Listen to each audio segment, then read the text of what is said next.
Okay, I'm gonna try not to bump the table. This is a tutorial about how to separate your clock face or anything into 12 equal pie slices. Why is this important? Because your clock face needs to have 12 equal slices on it for you to know where to put the numbers for your hours on your clock. If you don't have the 12 slices nice and equal, then your clock is not going to tell precise time. It'll be off by a bit. It'll be fudgy. So this is going to show us how to do that. Instead of a clock face today, I am using a paper plate. You will also need your ruler, your protractor. Don't know if any of you have had to use that in math class yet, but it's a thing. And a pencil or something to write with. Pencil is best because mistakes are part of the process. Woo! Okay, so I'm going to show you how to do this on something that's paper and can bend. If you were working on a rigid, let's say, vinyl circle. Oop, you can hear that car starting in the background. That's my roommate leaving. Bye, Kyle. Or maybe you're using your plywood clock face. So we need to figure out how are we going to find the middle of this thing. We could cheat and fold it in half like we did with our sundial tutorial, but you're not going to be able to fold your clock face in half, so that's not what we're going to do. Instead, you're going to use your ruler and your circular or square object, and you're going to take your ruler, find the 0, there he is, 0, 0, put it at one end, line it up precisely with the edge, like that. And then you're kind of going to sort of rotate your ruler around. What you're trying to find is the widest point of whatever your object is. So let's say you're working on a paper plate. That widest point is going to be something around 6 inches and 5/16 of an inch. Yuck. Doesn't matter what the number is, as long as it's the biggest number you can get. Let's see if I spin it this way. Nope, it's getting smaller and smaller and smaller. It's getting on towards the 6 even mark. So we're just going to find the widest point. That looks about right. If I look at that, that looks like I'm sort of going halfway exactly across my circle. I'm going to go ahead and mark that out. Straight across. Boom. Cool. Alright. Now, you do the same thing. Doesn't matter where you start. You could start here.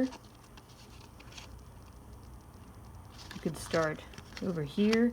You're just going to line up your ruler so that it can cross your other line that you made. And you make sure that you have that same number reading. 6 inches, 5/16 in my case. In your case, it's probably going to be more like 12 inches or something like that.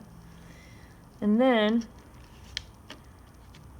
take my pencil, and I'm not going to draw all the way across this time.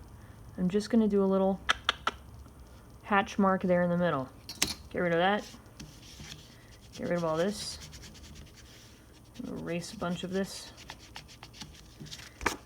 Okay, this is our center point here. Cool. Now, that line that I drew across and then erased,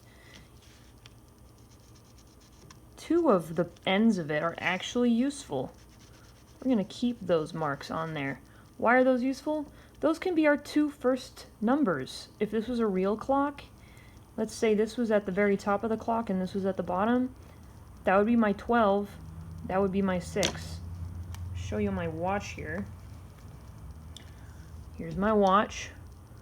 It's got a 12 at the top, 6 at the bottom. Pretty straightforward. Okay, what else do we need to do? Well, we need to have 1 through 5 and 7 through 11, don't we? So, Get ready for some math. It won't hurt, I promise.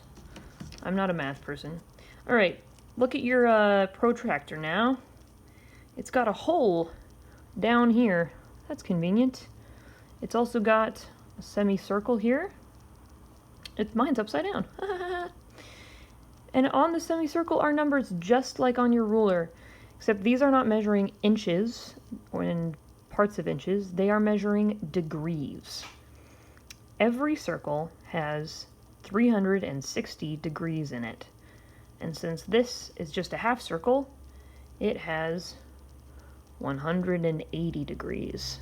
2 half circles is 2 times 180 is 360. So if I take this hole that I'm pointing at and I line it up on my dot that I made, my 0 should be on one mark that I already have, and my 180 should be on the other mark. Cool. Now, what other degrees are important for making a circle divided into 12 slices? Okay, math is happening up here. Get ready. 360 divided into 12 slices is, drum roll please, 30 degrees. So, every 30 degrees is one slice. So, like, think about it like, oh, you couldn't see that the whole time. 30 degrees. One pie slice looks like this, maybe. And then you have a bunch of them to create your circle of pi or circle of time. And this angle right here, that's 30 degrees. This stuff doesn't matter too much if the math is like really annoying to you.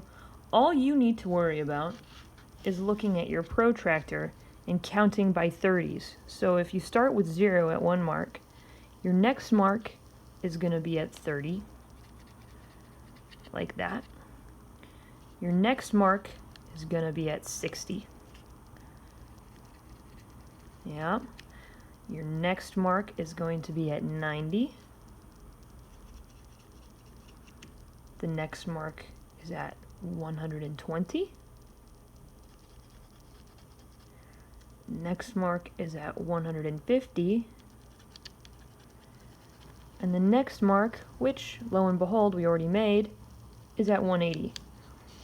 So if I take my protractor off, it's a bit difficult to see, but you've got dot in the middle, and then little marks that we've started to make going around the edge of our clock or plate, in my case, every 30 degrees.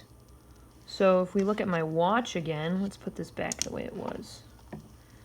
Okay, and this is our 12, and this is our 6.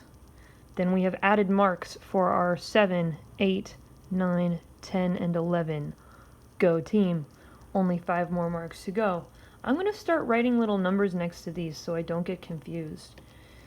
You might not all have a watch with you, but you can follow along with this video. So if that's my 12, and this is my 6, then this is my 7, this is my 8, this is 9, this is 10, this is 11. Cool. Alright, we've got 5 numbers left to do. Let's do it. We're just going to repeat ourselves. It's going to feel very familiar. I'm going to take that hole right there.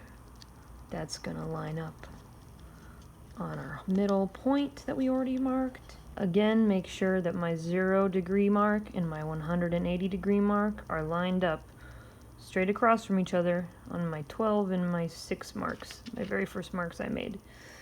Now, I'm going to draw marks around the edge on this side of my plate.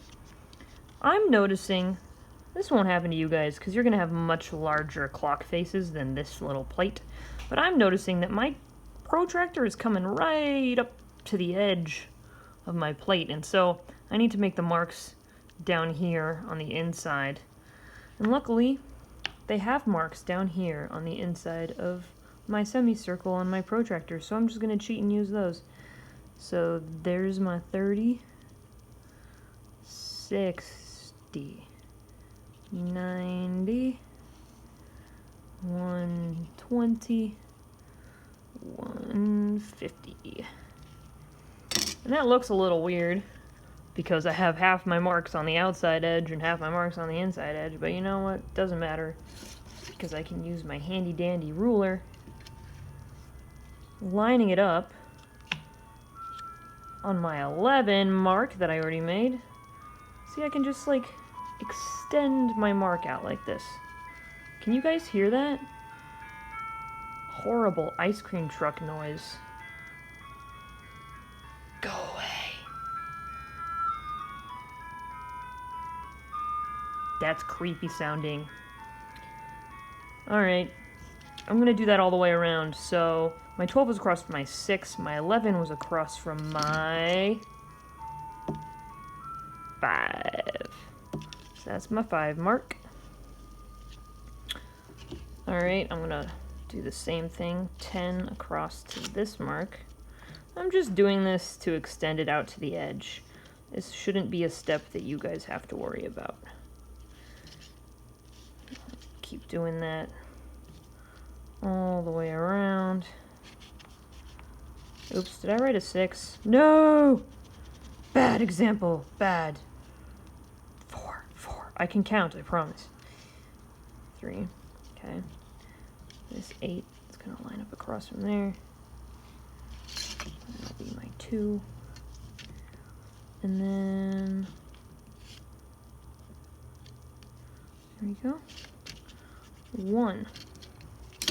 Boom. I have, side-by-side comparison, a real working watch, and this clock face with 12, 1, 2, 3, 4, 5, 6, 7, 8, 9, 10, 11, all equally spaced 30 degrees apart from each other. This clock face will tell accurate time. Woohoo!